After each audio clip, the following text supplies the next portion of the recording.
Kevin was just such a kind, generous person. He loved his nieces and nephews. We didn't have children, so he loved to go to any activities that they had. He was an avid reader.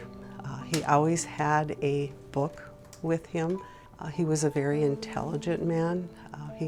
He was salutatorian in high school, and when he graduated from high school, him and his father built a dairy barn. His passion was dairy cattle, and if he could, he would have just continued to have worked with dairy cattle. When I look at his hands, he has the hands of a worker.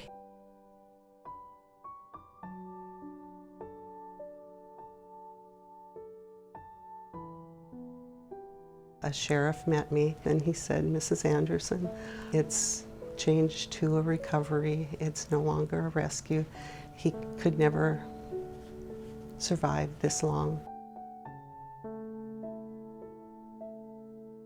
They brought the ambulance up to the office, and they allowed me to go in, but they said he's covered from the waist up and you cannot uncover him.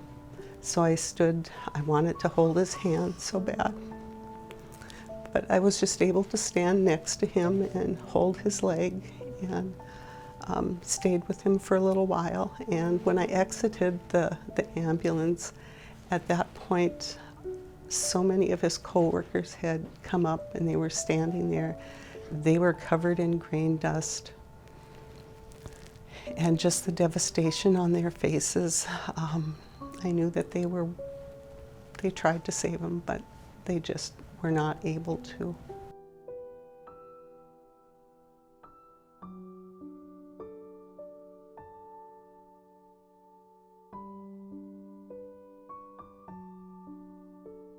Grain handling can be very, very dangerous, but it is a part of the ag industry that is so needed, and it's not a glamorous job.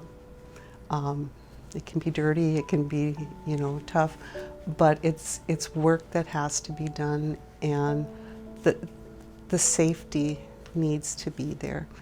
You need to just be safety-minded. I would like him to be remembered as a fun-loving person that worked so hard.